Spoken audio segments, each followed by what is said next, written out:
loss and a shocking defensive collapse. Once praised for having one of the league's top defenses since Luka arrived in early February, the Lakers looked completely out of sync. Chicago carved them up in every way imaginable: easy buckets in the paint, open threes, and fast break points that highlighted glaring lapses in communication and defensive effort from LA. Final score: Bulls 146, Lakers 115. 146 points allowed in regulation, a clear sign of defensive breakdowns. LeBron's return overshadowed. His presence couldn't change the tide in this one. J.J. Redick calls it our worst defensive game all season. Head coach J.J. Redick didn't sugarcoat things after the game. Clearly frustrated, he called out his team's lackluster effort and intensity on defense, labeling the performance as the worst he's seen all year. That might be the worst our defense has looked all season, definitely in the last few months. They just moved better than us all night, Redick said post-game. Since Doncic's arrival, Redick had guided the Lakers to elite-level defense. But Saturday's loss exposed cracks that can't be ignored any longer.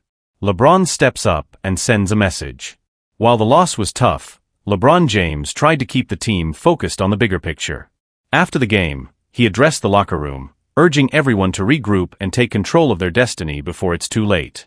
They scored in the paint, hit transition shots, knocked down threes, and we let it all happen. We've got 12 games left. We can still avoid the play-in if we handle our business, LeBron said. LeBron knows better than anyone how costly the play-in can be, both physically and mentally, and he's making it clear, the time to lock in is now. Lakers still holding 4th seed. But the pressure is on.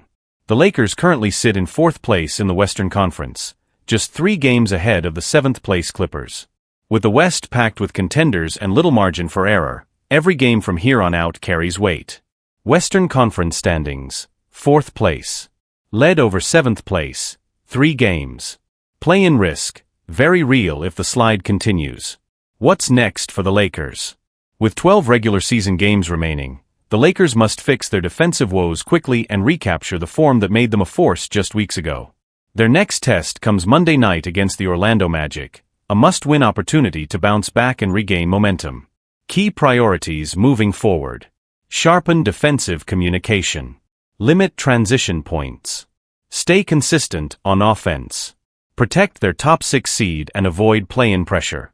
If Redick and the team's veteran leaders, LeBron and Luka, can spark a turnaround, this loss could serve as the wake-up call the Lakers needed. But if the issues linger, it could be a rough road ahead.